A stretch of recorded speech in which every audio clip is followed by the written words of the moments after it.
Welcome back to Spinning Iris, and happy Christmas Eve.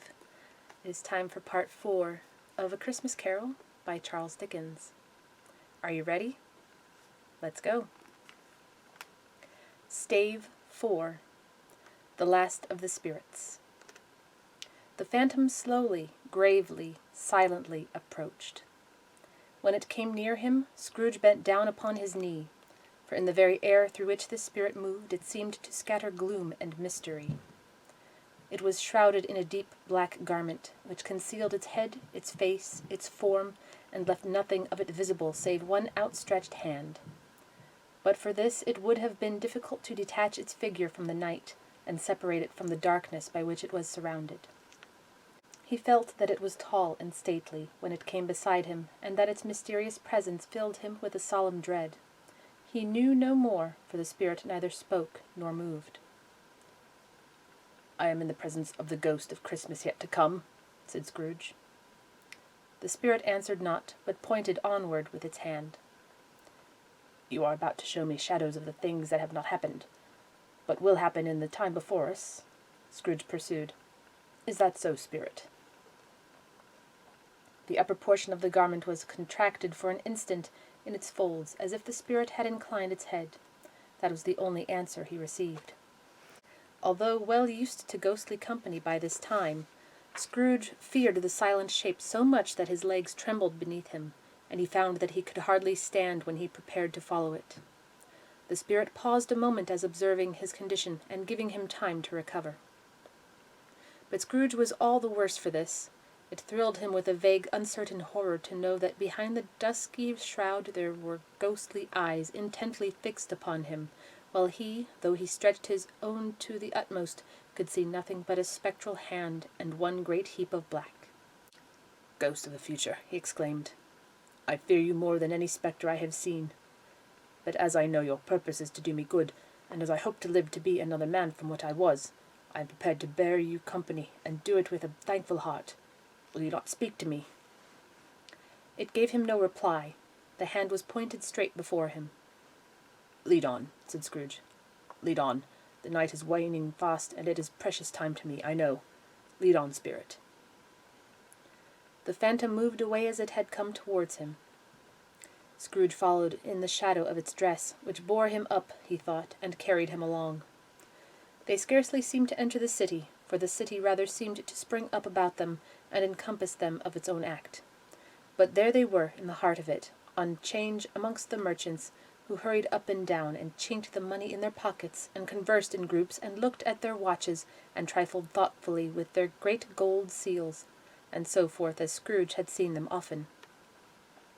The spirit stopped beside one little knot of businessmen. Observing that the hand was pointed to them, Scrooge advanced to listen to their talk. "No," said a great fat man with a monstrous chin. "I don't know much about it either way. I only know he's dead." "When did he die?" inquired another. "Last night, I believe." "Why, what was the matter with him?" asked a third, taking a vast quantity of snuff out of a very large snuff-box. "I thought he'd never die." "God knows," said the first with a yawn. "What has he done with his money?" asked a red-faced gentleman with a pendulous excrescence on the end of his nose that shook like the gills of a turkey-cock. "I haven't heard," said the man with the large chin, yawning again. "Left it to his company, perhaps. He hasn't left it to me, that's all I know." This pleasantry was received with a general laugh. "It's likely to be a very cheap funeral," said the same speaker, "for upon my life I don't know of anybody to go to it. Suppose we make up a party and volunteer?" "I don't mind going if a lunch is provided," observed the gentleman with the excrescence on his nose, "but I must be fed if I make one." Another laugh. Well, I am the most disinterested among you after all," said the first speaker, "for I never wear black gloves and I never eat lunch, but I'll offer to go if anybody else will. When I come to think of it, I'm not at all sure that I wasn't his most particular friend, for we used to stop and speak whenever we met. Bye-bye." Speakers and listeners strolled away and mixed with other groups. Scrooge knew the men, and looked towards the spirit for an explanation. The phantom glided on into a street. Its finger pointed to two persons meeting. Scrooge listened again, thinking that the explanation might lie here. He knew these men also perfectly. They were men of business, very wealthy and of great importance. He had made a point always of standing well in their esteem, in a business point of view, that is, strictly in a business point of view. "How are you?" said one. "How are you?" returned the other. "Well," said the first, "Old Scratch has got his own last, hey?" "So I am told," returned the second. "Cold, isn't it?" "Seasonable for Christmas time. You're not a skater, I suppose?"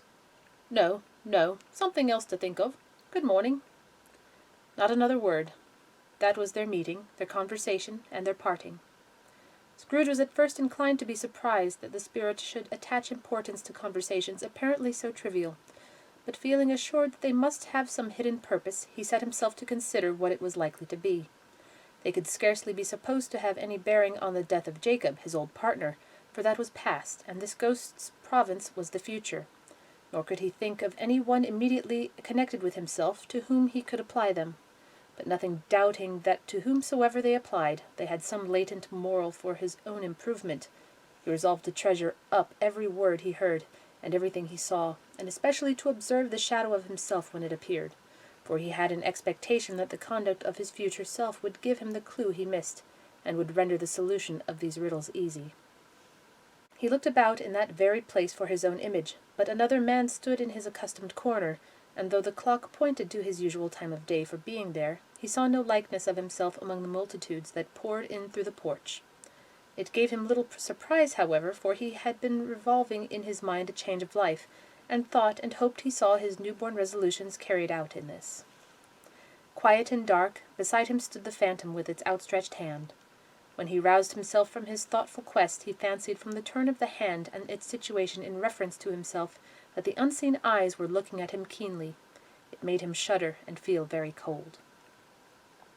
They left the busy scene and went into an obscure part of the town where Scrooge had never penetrated before, although he recognized its situation and its bad repute. The ways were foul and narrow, the shops and houses wretched, the people half naked, drunken, slipshod, ugly. Alleys and archways, like so many cesspools, disgorged their offences of smell and dirt and life upon the straggling streets, and the whole quarter reeked with crime, with filth and misery. Far in this den of infamous resort there was a low-browed beetling shop below a penthouse roof, where iron, old rags, bottles, bones, and greasy offal were bought. Upon the floor within were piled up heaps of rusty keys, nails, chains, hinges, files, scales, weights, and refuse iron of all kinds. Secrets that few would like to scrutinize were bred and hidden in mountains of unseemly rags, masses of corrupted fat, and sepulchres of bones. Sitting in among the wares he dealt in by a charcoal stove made of old bricks was a grey-haired rascal nearly 70 years of age. He had screened himself from the cold air without by a frowsy curtaining of miscellaneous tatters hung upon a line, and he smoked his pipe in all the luxury of calm retirement. Scrooge and the Phantom came into the presence of this man, just as a woman with a heavy bundle slunk into the shop, but she had scarcely entered when another woman, similarly laden, came in too, and she was closely followed by a man in faded black, who was no less startled by the sight of them than they had been upon the recognition of each other. After a short period of blank astonishment, in which the old man with the pipe had joined them, they all three burst into a laugh.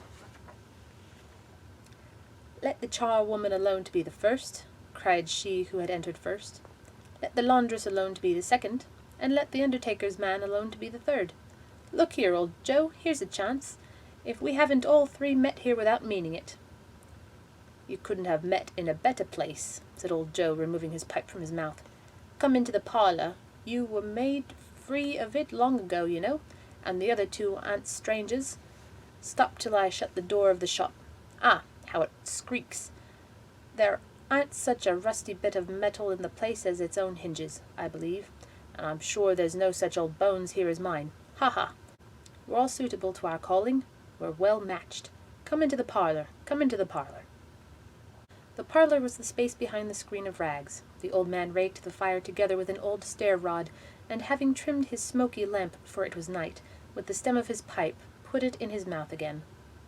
While he did this, the woman who had already spoken threw her bundle on the floor and sat down in a flaunting manner on a stool, crossing her elbows on her knees, and looking with a bold defiance at the other two.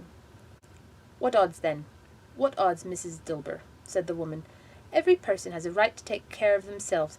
He always did." "That's true indeed," said the laundress. "No man more so." "Why then don't stand staring as if you was afraid, woman. Who's the wiser? We're not going to pick holes in each other's coats, I suppose." "No, indeed," said Mrs. Dilber and the man together. "We should hope not." "Very well, then," cried the woman. "That's enough. Who's the worse for the loss of a few things like these? Not a dead man, I suppose." "No, indeed," said Mrs. Dilber, laughing. "If he wanted to keep 'em after he was dead, a wicked old screw," pursued the woman, "why wasn't he natural in his lifetime? If he had been, he'd have had somebody to look after him when he was struck with death, instead of lying gasping out his last there alone by himself." "It's the truest word that ever was spoke," said Mrs. Dilber. "It's a judgment on him." "I wish it was a little heavier judgment," replied the woman, "and it should have been, you may depend on it, if I could have laid my hands on anything else. Open that bundle, old Joe, and let me know the value of it. Speak out plain. I'm not afraid to be the first, nor afraid for them to see it.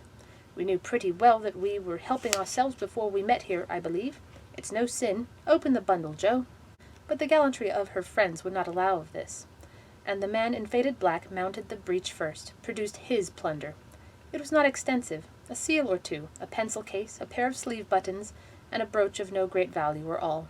They were severely examined and appraised by old Joe, who chalked the sums he was disposed to give for each upon the wall, and added them up into a total when he found there was nothing more to come. "That's your account," said Joe, "and I wouldn't give another sixpence if I was to be boiled for not doing it. Who's next?" Mrs. Dilbert was next.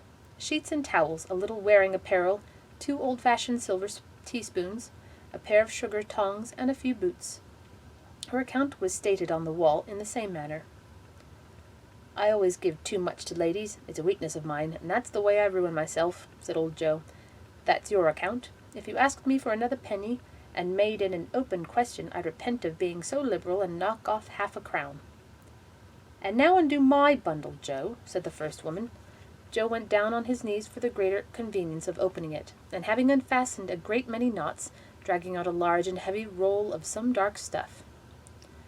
"What do you call this?" said Joe. "Bed curtains." "Ah," returned the woman, laughing and leaning forward on her crossed arms. "Bed curtains. You don't mean to say you took 'em down, rings and all, with him lying there?" said Joe. "Yes, I do," replied the woman. "Why not?" "You were born to make your fortune," said Joe, "and you'll certainly do it." "I certainly shan't hold my hand when I can get anything in it by reaching it out, for the sake of such a man as he was, I promise you, Joe," returned the woman coolly. "Don't drop that oil upon the blankets now." "His blankets?" asked Joe. "Whose else's, do you think?" replied the woman. "He isn't likely to take cold without 'em, I dare say." "I hope he didn't die of anything catching, eh?" said old Joe, stopping in his work and looking up. "Don't you be afraid of that," returned the woman. "I aren't so fond of his company that I'd loiter about him for such things if he did. Ah, you may look through that shirt till your eyes ache, but you won't find a hole in it, nor a threadbare place. It's the best he had, and a fine one too. They'd have wasted it if it hadn't been for me." "What do you call wasting of it?" asked old Joe. "Putting it on him to be buried in, to be sure," replied the woman with a laugh. "Somebody was fool enough to do it, but I took it off again. If calico ain't good enough for such a purpose, it isn't good enough for anything. It's quite as becoming to the body. He can't look uglier than he did in that one." Scrooge listened to this dialogue in horror, as they sat grouped about their spoil in the scanty light afforded by the old man's lamp. He viewed them with a detestation and disgust, which could hardly have been greater, though they had been obscene demons marketing the corpse itself. "Ha ha!" laughed the same woman, when old Joe, producing a flannel bag with money in it, told out their several gains upon the ground. "This is the end of it, you see. He frightened every one away from him when he was alive to profit us when he was dead. Ha ha ha!" "Spirit," said Scrooge, shuddering from head to foot. I see. The case of this unhappy man might be my own. My life tends that way now. Merciful heaven, what is this?" He recoiled in terror, for the scene had changed, and now he almost touched a bed, a bare uncurtained bed, in which, beneath a ragged sheet, there lay something covered up, which, though it was dumb, announced itself in awful language. The room was very dark, too dark to be observed with any accuracy, though Scrooge glanced around it in obedience to a secret impulse, anxious to know what kind of room it was. A pale light rising in the outer air fell straight upon the bed, and on it, plundered and bereft, unwatched, unwept, uncared for, was the body of this man. Scrooge glanced toward the phantom. Its steady hand was pointed to the head. The cover was so carelessly adjusted that the slightest raising of it, the motion of a finger upon Scrooge's part, would have disclosed the face. He thought of it, felt how easy it would be to do, and longed to do it, but had no more power to withdraw the veil than to dismiss the spectre at his side. O cold, cold, rigid, dreadful death, set up thine altar here, and dress it with such terrors as thou hast at thy command, for this is thy dominion. But of the loved, revered, and honoured head thou canst not turn one hair to thy dread purposes, or make one feature odious. It is not that the hand is heavy and will fall down when released.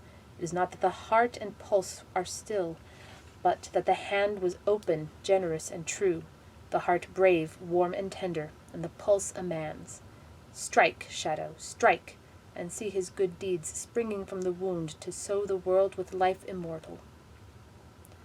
No voice pronounced these words in Scrooge's ears, and yet he heard them when he looked upon the bed. He thought, if this man could be raised up now, what would be his foremost thoughts? Avarice, hard-dealing, griping cares? They have brought him to a rich end, truly. He lay in the dark, empty house with not a man, a woman, or a child to say that he was kind to me in this or that, and for the memory of one kind word I will be kind to him. A cat was tearing at the door, and there was a sound of gnawing rats beneath the hearthstone. What they wanted in the room of death, and why they were so restless and disturbed, Scrooge did not dare to think. "Spirit," he said, "this is a fearful place. In leaving it I shall not leave its lesson. Trust me. Let us go." Still the ghost pointed with an unmoved finger to the head.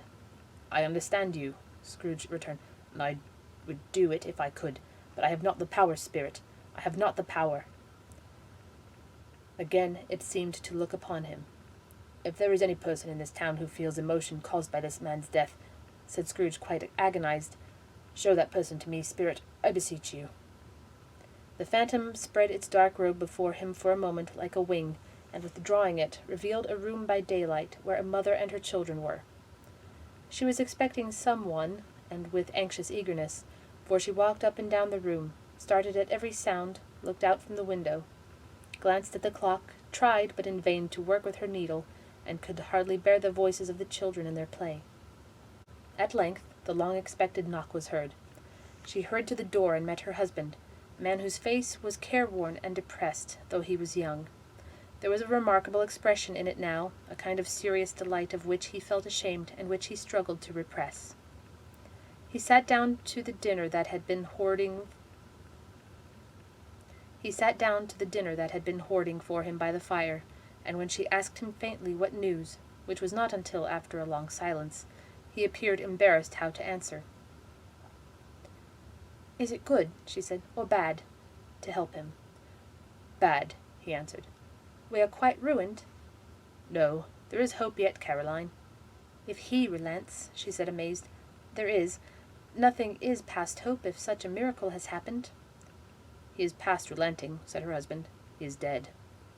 She was a mild and patient creature if her face spoke truth, but she was thankful in her soul to hear it, and she said so with clasped hands. She prayed forgiveness the next moment and was sorry, but the first was the emotion of her heart. "What the half-drunken woman whom I told you of last night said to me when I tried to see him and obtain a week's delay, and what I thought was a mere excuse to avoid me, turns out to have been quite true. He was not only very ill, but dying then." "To whom will our debt be transferred?" "I don't know, but before that time we shall be ready with the money, and even though we were not, it would be a bad fortune indeed to find so merciless a creditor in his successor. We may sleep tonight with light hearts, Caroline." Yes, soften it as they would, their hearts were lighter. The children's faces, hushed and clustered round to hear what they so little understood, were brighter, and it was a happier house for this man's death. The only emotion that the ghost could show him, caused by the event, was one of pleasure. "Let me see some tenderness connected with a death," said Scrooge. "All that dark chamber spirit which we left just now will be forever present to me." The ghost conducted him through several streets familiar to his feet. and as they went along Scrooge looked here and there to find himself, but nowhere was he to be seen.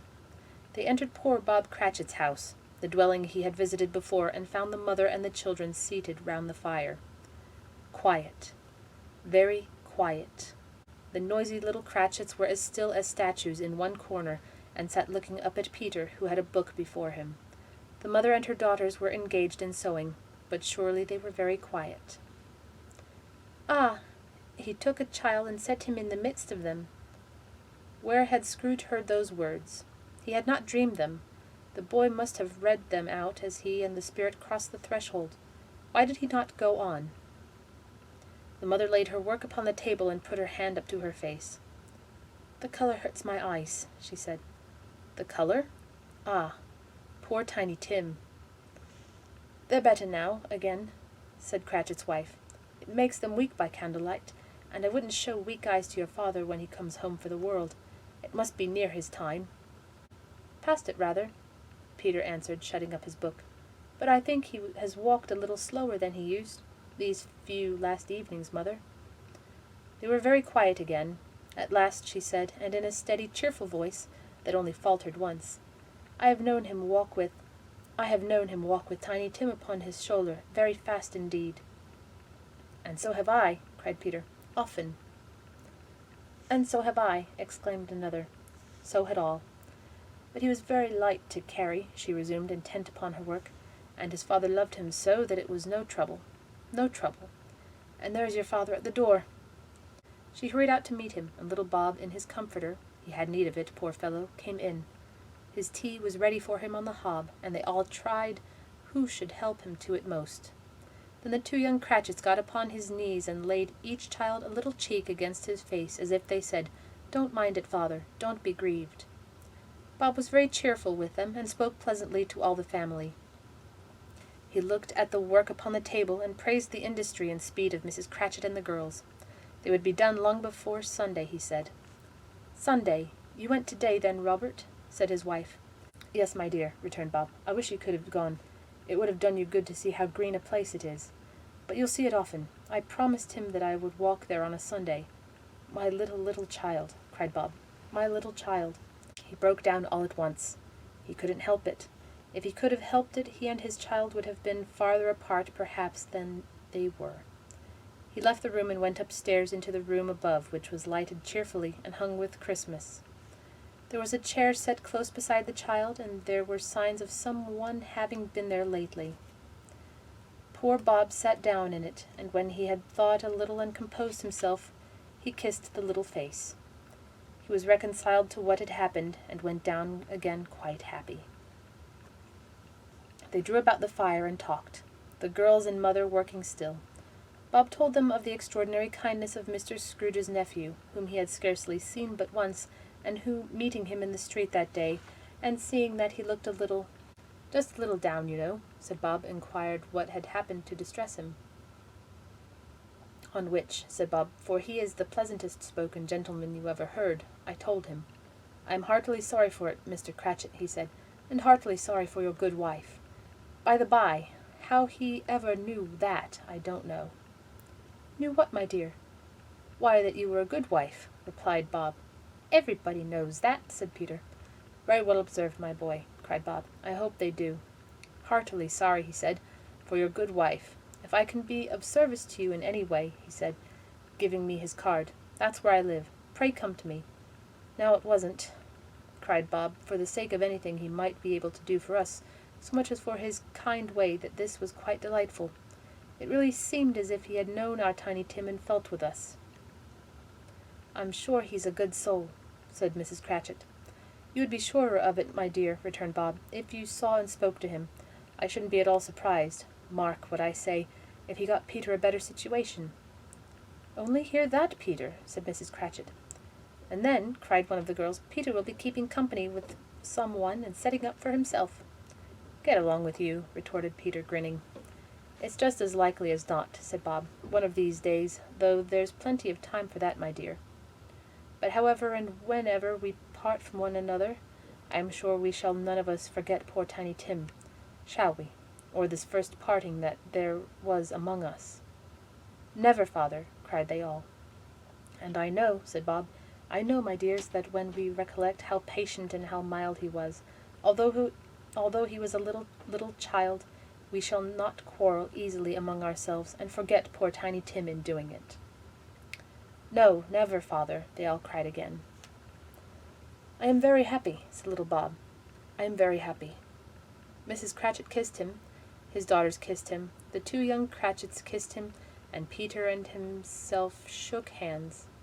"Spirit of Tiny Tim, thy childish essence was from God." "Spectre," said Scrooge, "something informs me that our parting moment is at hand.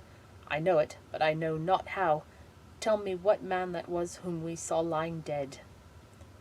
The ghost of Christmas yet to come conveyed him as before, though at a different time, he thought. Indeed, there seemed no order in these latter visions, save that they were in the future, into the resorts of business men, but showed him not himself. Indeed, the spirit did not stay for anything, but went straight on, as to the end just now desired, until besought by Scrooge to tarry for a moment.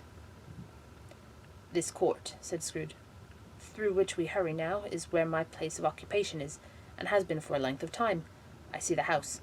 Let me behold what I shall be in days to come." The spirit stopped. The hand was pointed elsewhere. "The house is yonder," Scrooge exclaimed. "Why do you point away?"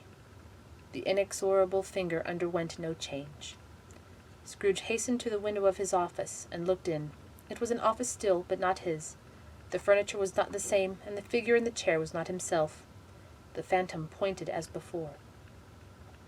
He joined it once again, and wondering why and whither he had gone, accompanied it until they reached an iron gate. He paused to look round before entering. A churchyard.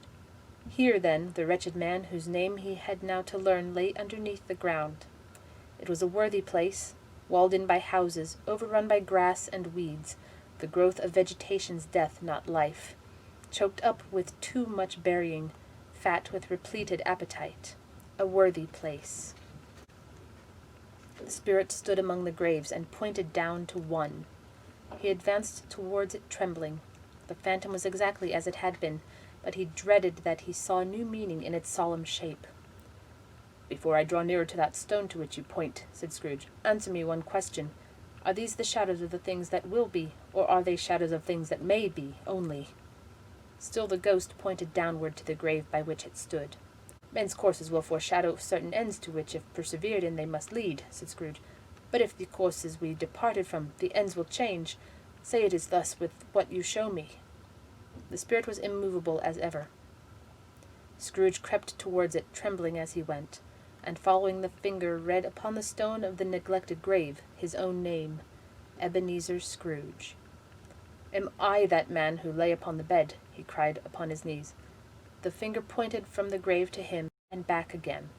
"No, spirit. Oh, no, no." The finger still was there. "Spirit," he cried, tight clutching at its robe, "hear me. I am not the man I was. I will not be the man I must have been but for this intercourse. Why show me this if I have past all hope?" For the first time the hand appeared to shake. "Good spirit," he pursued, as down upon the ground he fell before it, "your nature intercedes for me and pities me. Assure me that I yet may change these shadows you have shown me by an altered life." The kind hand trembled. "I will honor Christmas in my heart and try to keep it all the year. I will live in the past, the present, and the future. The spirits of all three shall strive within me. I will not shut out the lessons that they teach. Oh, tell me I may sponge away the writing on this stone." In his agony he caught the spectral hand. It sought to free itself, but he was strong in his entreaty, and detained it. The spirit, stronger yet, repulsed him. Holding up his hands in a last prayer to have his fate reversed, he saw an alteration in the phantom's hood and dress. It shrunk, collapsed, and dwindled down into a bedpost.